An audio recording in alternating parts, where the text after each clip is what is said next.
बिस्मिल्लाहिर्रहमानिर्रहीम। दोनों बीजू हमें दोबारा पहाड़ की बुलंदी पर ले जाकर मशरक की जानब चल पड़े। तकरीबन 1 मील फासला तय करने के बाद हम फिर ढलवान में उतरे। ये खुश्क और बेआबो गया पहाड़ी सिलसिला था।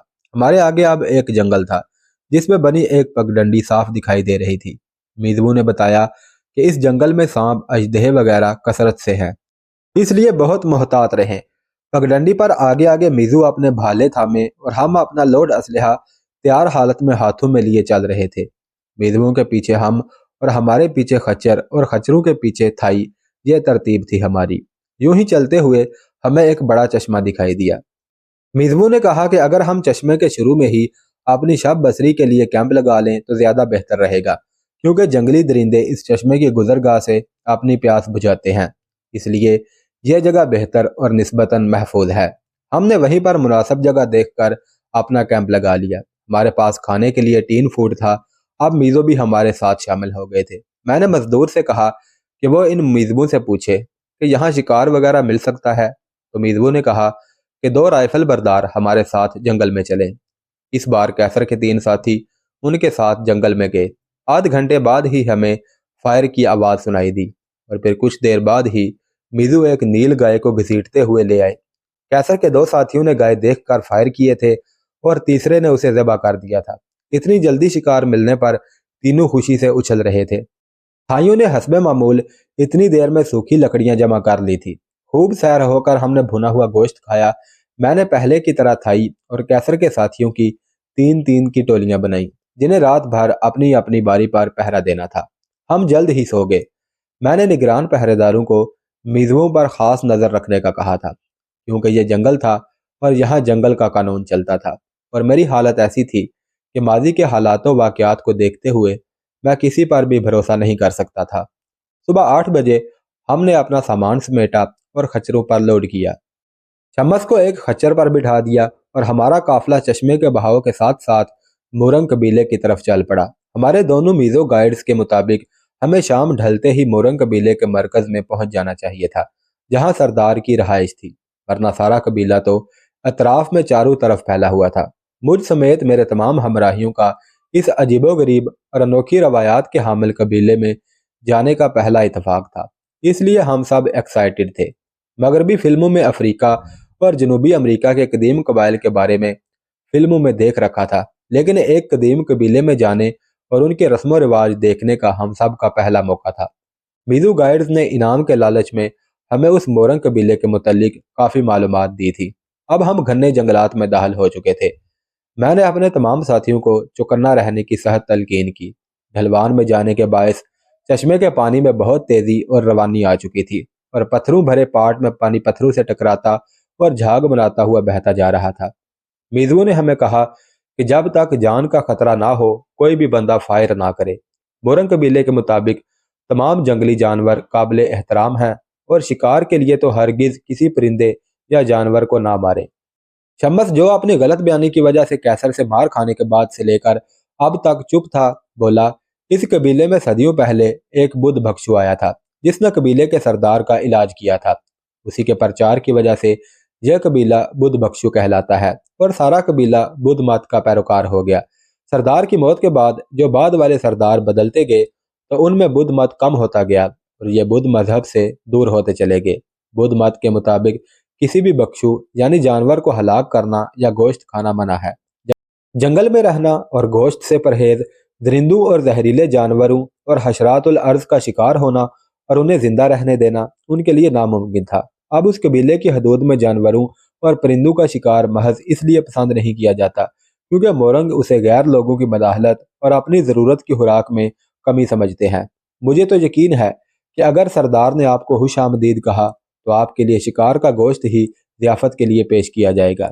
ऐसी सूरत में आप सिर्फ ये कीजिएगा कि सरदार से कहिएगा कि वो जिंदा जानवर और परिंदे ले आए और उन्हें ज़िबा हम खुद करेंगे।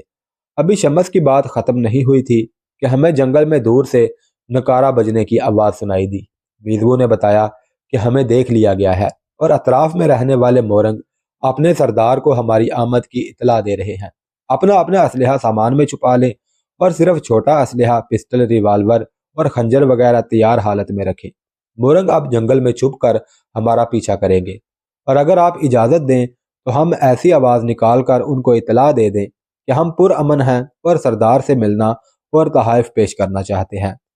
میزبوں کی بات سن کر میں نے انہیں اجازت دے دی کہ وہ مرغوں کو ہمارے آنے کا مقصد بتا دیں۔ میزبوں نے اپنے منہ پر ہاتھ رکھ کر عجیب و غریب آوازیں نکالنی شروع کر دی۔ تھوڑی دیر بعد جنگل سے بھی ویسی ہی آوازیں سنائی دی۔ چند بار آوازوں کے تبادلے کے بعد تھوڑی دیر میں ہی جنگل سے 4 آدمی نمودار ہوئے۔ ان کے رنگ گندمی اور ٹانگیں چپٹی تھی۔ جسم اور چہروں پر انہوں نے مختلف رنگ لگائے ہوئے تھے اور ان کے پاس تیر کمان اور بھالے تھے۔ ان کے جسم ننگے تھے اور جسم کے گرد لپٹی چھال سے سطر چھپانے میں ناکام ہو رہے تھے۔ میں شمس کے خچر کے ساتھ ساتھ چل رہا تھا۔ شمس نے سرگوشی سے مجھے کہا کہ کمر کے گرد چھال اور پتے سطر چھپانے کے لیے نہیں باندھے گئے بلکہ حسین دکھنے کے لیے باندھے گئے ہیں۔ میری حیرانگی کی وجہ کچھ اور تھی، وہ یہ کہ یہ ننگے جسم اتنی سردی کیسے برداشت کر لیتے ہیں۔ میرے سوال کے جواب میں شمس بولا کہ بچے کی پیدائش کے وقت سے ہی اسے ننگا رکھا جاتا ہے۔ انسانی جسم کو قدرت نے یہ خوبی عطا کی ہے کہ چاہے قطب شمالی کا برفانی حصہ ہو یا مڈل ایسٹ کے صحراؤں کی گرمی، انسانی جسم سب کا عادی ہو جاتا ہے۔ مورنگ اب میزبوں کے ساتھ ساتھ چل رہے تھے۔ ان میں کچھ بات ہوئی تو مورنگوں نے منہ سے کچھ آوازیں نکالی۔ ان آوازوں کے بعد میں نے نوٹ کیا کہ نکاروں کی تال میں فرق آ گیا۔ یہ فرق یقیناً ہمارے پرامن ہونے اور سردار سے ملنے کی وجہ سے تھا۔ چشمے کے پانی کی گزرگاہ کے دوسری طرف جہاں درخت کم تھے یا کاٹ دیے گئے تھے، میں نے خاص انداز سے بنے جھونپڑے دیکھے جن کے باہر ننگ دھرنگ عورتیں اور بچے کھڑے ہمیں دیکھ رہے تھے۔ شمس نے کہا کہ یہ سب مورنگ قبیلے کے لوگ ہیں۔ یہ چھال بس اسی وقت پہنتے ہیں جب کہیں جانا ہوتا ہے۔ شمس مجھے مزید اس قبیلے کے رسم و رواج کے متعلق بتانا چاہتا تھا، مگر مجھے اس کا بولنا اچھا نہیں لگ رہا تھا کیونکہ اس نے ہم سے پہلے جھوٹ بولا تھا۔ میں نے کہا کہ خاموش رہو، اگر اب تم بولے تو تمہیں خنچر کی بجائے پیدل چلنا پڑے گا۔ اس وارننگ کے بعد شمس بالکل چپ ہو گیا اور جہاں تک مجھے یاد ہے اس نے دوبارہ ڈائریکٹ مجھ سے کوئی بات نہیں کی۔ ادھر میزبوں نے غالباً مورگوں کو بتا دیا تھا کہ میں سالار قافلہ ہوں۔ مورنگ میرے سامنے آئے اور اپنے تیر کمان اور بھالے زمین پر رکھ کر سر جھکا کر کھڑے ہو گئے۔ میزبوں نے مزدور کی زبانی بتایا کہ میں ان کے تیر اور بھالے اٹھا کر ان کے حوالے کر دوں، یعنی اس طرح کر کے انہوں نے میرے سامنے اطاعت گزاری قبول کر لی تھی اور ان کے ہتھیار انہیں لٹا کر ان کی اطاعت گزاری قبول کر لوں۔ میں نے انہیں ان کے ہتھیار اٹھا کر واپس کیے تو وہ زمین پر دوزانوں بیٹھ کر تالیاں بجانے لگے۔ قریب 2 گھنٹے کے مسلسل سفر کے بعد چشمے کی دوسری جانب ایک کھلے احاطے میں جہاں پر مورگوں کے جھونپڑے تھے وہاں پہنچے۔ ان میں ایک جھونپڑا بہت بڑا تھا اور باقی 2 ساتھ والے جھونپڑے بھی باقیوں سے بڑے تھے۔ مورگوں نے نسبتاً ایک کھلی اور صاف جگہ پر ہمیں پڑاؤ کرنے کا کہا اور ہمیں بتایا کہ سردار ہمیں شام کو ہی شرف بازیابی بخشے گا۔ ہم نے خچروں سے سامان اتارا۔ میں نے اپنے بقایا ٹین فوڈ کے 3 حصے کیے اور نقلی مالاؤں اور موتیوں اور سگار کے 2 حصے کیے۔ ٹین فوڈ کا ایک حصہ میں نے اپنی آئندہ ضروریات کے لیے محفوظ کر لیا اور ایک حصہ مورنگ اور مگ قبائل کے لیے۔ اسی طرح مالاؤں اور موتیوں اور سگار کے 2 حصے ایک مورنگ اور ایک مگ قبیلے کے لیے الگ الگ کر کے رکھ لیے۔ ہم نے اپنا سارا اسلحہ سامان میں چھپا کر رکھ دیا تھا اور سائیڈ آرمڈ کو لباس میں تیاری کی حالت میں اس طرح چھپا کر رکھ لیا کہ وقت پڑنے پر فوری استعمال کر سکیں۔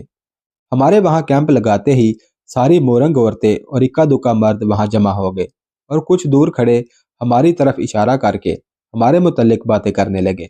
شمس نے صحیح کہا تھا کہ پتوں اور چھالوں سے سطر پوشی وہ صرف سفر میں کرتے تھے۔ یہ چونکہ ان کا گھر اور گاؤں تھا اس لیے سب مرد عورتیں بچے بچیاں بالکل ننگے یعنی بغیر کسی بھی قسم کے لباس کے ہمارے سامنے کھڑے تھے۔ کیونکہ یہ ان کا علاقہ اور معاشرہ تھا لہذا اس طرح ننگے رہنا ان کے لیے کوئی معنی نہیں رکھتا تھا اور معیوب نہیں تھا۔ البتہ تھائیوں اور کیسر کے ساتھیوں کی حالت قابل دید تھی۔ یہ سب مورنگوں کو ایک دوسرے کے ہاتھوں میں ہاتھ ڈالے پھٹی پھٹی نگاہوں سے دیکھ رہے تھے۔ نہ جانے اس طرح انہیں ہمارا دیکھنا کیسا لگے اور وہ کیا سمجھیں۔ میں نے کیسر اور نمبر 2 کو کہا کہ دونوں کے آدھے آدھے ساتھی چشمے میں جا کر نہا آئیں اور جب وہ واپس آ جائیں تو باقی چلے جائیں۔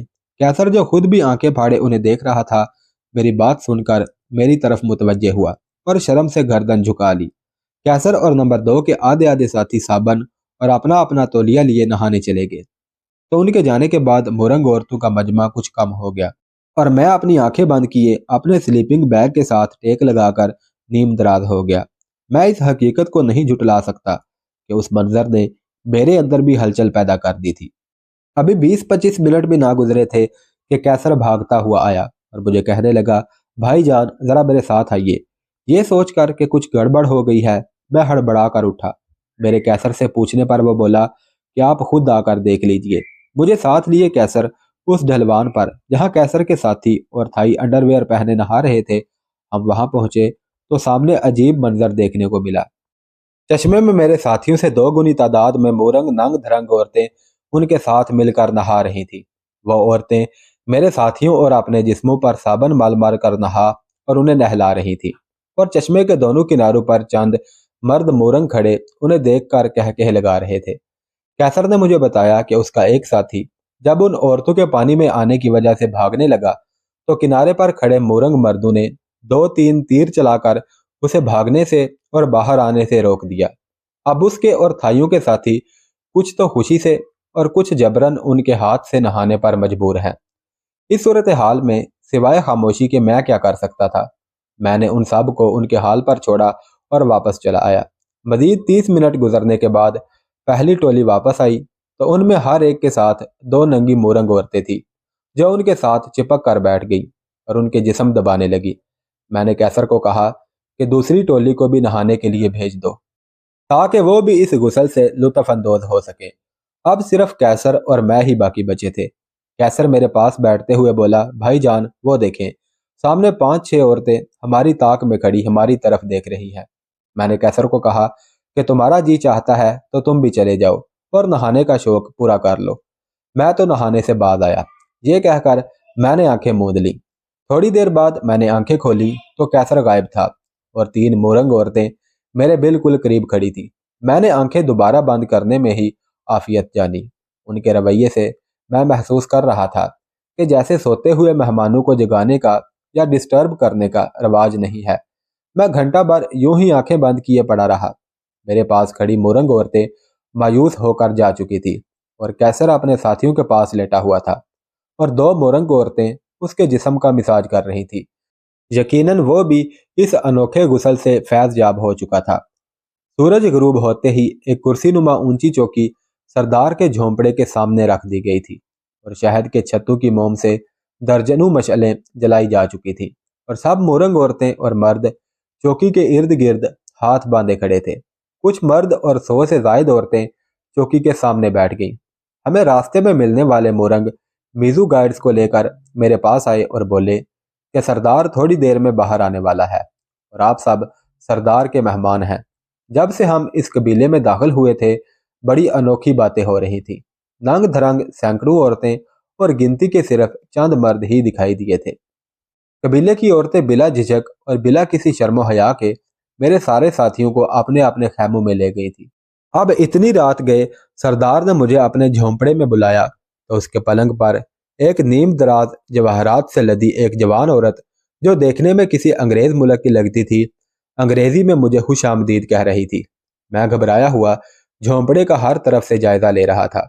मुझे यूं महसूस हो रहा था कि चंद कबायली अपने सरदार के हमरा यहीं कहीं छुपे हुए हैं और नागहानी मुझ पर तीरों और नेज़ों की बारिश हो जाएगी और मेरे बाकी साथियों का भी यही हशर या तो हो चुका होगा या होने वाला होगा। मेरी बेचैनी इस हद तक बढ़ चुकी थी कि बेइख्तियारी की हालत में मेरे हाथ जैकेट की जेबों में चले गए और हथियारों पर अपनी गिरफ्त मजबूत करते हुए सोचा कि मौत तो यकीनी आनी है, लेकिन मरने से पहले एक एक गोली से एक एक कबायली को जरूर मारूंगा। मेरी इस तरारी की कैफियत भांपते हुए वो औरत मुस्कुराते हुए खड़ी हो गई और मेरी जानब बढ़ते हुए बोली, डरो नहीं, यहाँ मेरे सिवा कोई नहीं, ना ही कोई मर्द और ना ही कोई औरत। तुम सरदार से मिलना चाहते थे ना, तो अब सरदार तुम्हारे सामने है, कहो क्या कहना चाहते हो। उस औरत की खूबसूरत अंग्रेजी बोलने और तलफ़ुज़ से मैंने अंदाज़ा लगाया कि वो ऑस्ट्रेलियन है। मैंने कहा, मेरी हैरानी और परेशान होने की वजह का यकीनन तुम्हें अंदाज़ा हो गया होगा। जो कुछ मेरे बाकी साथियों के साथ इस कबीले में पेश आया है वो भी यकीनन इस कबीले का रस्म व रवाज होगा। मेरे लिए ये बातें इतनी अहम नहीं हैं। लेकिन सरदार के झोंपड़े में तुम जैसी हसीन, जवान और लिबास के तकल्लुफ से आज़ाद, रवानी से अंग्रेजी बोलने वाली औरत को अकेला देखकर कौन होगा जो हैरान ना होगा। अब मैंने अपने पिस्तौल और रिवाल्वर पर मजबूती से हाथ जमा लिए। मेरी अंग्रेजी भी नाकस नहीं और शक्ल सूरत से भी इतना गया गुजरा नहीं हूँ। मेरी बात सुनते ही वो औरत मेरे इतने करीब आ गई कि सर्दी के मौसम में भी मुझे अपने जिस्म में तपश महसूस होने लगी। मेरा बाजू थाम कर वो मुझे पलंग की जानब ले जाते हुए बोली, मैं अपने कबीले की सरदार हूँ और तुम अपने काफिले के अमीर। क्यों ना हम दोस्ताना अंदाज में इकट्ठे बैठकर बातें करें और जिंदगी के मजे लूटें, जो सिर्फ एक ही बार मिली है, दोबारा नहीं मिलेगी। मैंने कहा कि तुम हासी पढ़ी लिखी दिखाई देती हो। जिंदगी और जवानी के मजे लूटने के लिए जहनी हम आहंगी और एक दूसरे को अच्छी तरह जानना बहुत जरूरी है, वरना इंसान और जानवर में क्या फर्क रह जाता है। कौन काफर तुम्हारी हसीन जवानी और हुस्न शबाब से शराब होना नहीं चाहेगा, लेकिन इसको दो अच्छा करने के लिए एक दूसरे के मुतल्लिक जानना जरूरी है। हमें पहले अजनबियत दूर करनी चाहिए। और मुझे तो तुम्हारे नाम का भी इल्म नहीं है, और यकीनन यही हालत तुम्हारी भी होगी। मैं पलंग पर उसके साथ बैठ गया। उस औरत ने मुझे शराब का एक जाम भर कर देते हुए कहा कि सिर्फ ये एक जाम पी लो, तुम्हारी सारी की सारी मंतकें धरी की धरी रह जाएंगी। मैंने कहा कि तुम्हारे हुसन, जवानी और हुद स्पुर्दगी में जो नशा है वह इस शराब में कहाँ होगा। मैंने उसका हाथ जिसमें शराब थी पीछे धकेल दिया। उस औरत ने नहायत संजीदगी से मुझे देखा और शराब का जाम साथ पड़े मेज पर रखा और बोली बहुत जिद्दी हो, और मैं अपनी धुन की पक्की हूँ, वरना कब की मेलबर्न जा चुकी होती। अब मैं तुम्हें अपने मुतल्लिक बहुत कुछ बताऊंगी और तुम्हारी भी सब बातें सुनूंगी, लेकिन ये ख्याल अपने जहन से निकाल दो कि तुम्हारे साथी अब तुम्हारी मदद को पहुंच सकेंगे। हमारा वार यक तरफा नहीं होता। जो मर्द हमारी मोहब्बत, खिदमत और अंदाजे सपुर्दगी के दाम में गिरफ्तार ना हो सके, उसे हम लोहे की जंजीरों से उस वक़्त तक जकड़ कर रखती हैं जब तक कि वो हमारी ख्वाहिशात का बेदाम गुलाम ना बन जाए या मर ना जाए। ये कहते हुए उस औरत ने शराब का जाम उठाया और अपने होंठों से लगाते हुए एक सांस में ख़त्म कर दिया। पहले तो मुझे उसकी बात समझ ना आई, लेकिन जब मैंने उसके कहे हुए फिक्रों को मरबूत किया तो खौफ की एक लहर मेरे जिस्म में दौड़ गई। उस औरत ने ये बातें बिला वजह और बगैर किसी हकीकत के नहीं कही थी, और ये ऐन मुमकिन था कि मेरे मदहोश साथियों को जंजीरों में जकड़ दिया गया हो। जिस वक़्त से हम इस कबीले में दाखिल हुए थे, बाकी दुनिया के उलट और खिलाफ मामूल बातें हो रही थी। मेरे चेहरे पर अयां खौफ और बदलते हुए रंग को देख कर वो बोली, तुम्हारे सामान में छुपा हुआ सब असलहा हमने निकाल लिया है, और तुम्हारे साथियों की मेज़बान लड़कियों ने तुम्हारे साथियों की मदहोशी की हालत में लिबास में छुपाया हुआ असलहा भी निकाल लिया है। तुम्हारे साथी जब सुबह होश में आएंगे तो खुद को जंजीरों में जकड़े हुए पाएंगे। तुम अपने काफिले के सरदार भी हो और समझदार भी लगते हो। तुम अपना जेबी असलहा खुद हमारे हवाले करोगे, या ये नाखुशगवार काम मेरी गार्ड्स सर अंजाम दे। ये कहते हुए उसने 2 मरतबा ताली बजाई। फौरन ही 4 मोरंग औरतें भाले हाथों में थामे झोंपड़ी में दाखिल हुईं और मेरे बिल्कुल करीब इस हालत में खड़ी हो गई कि मेरी जरा से भी गलत हरकत करने की सूरत में वो मुझे भालों में परो सकती थी।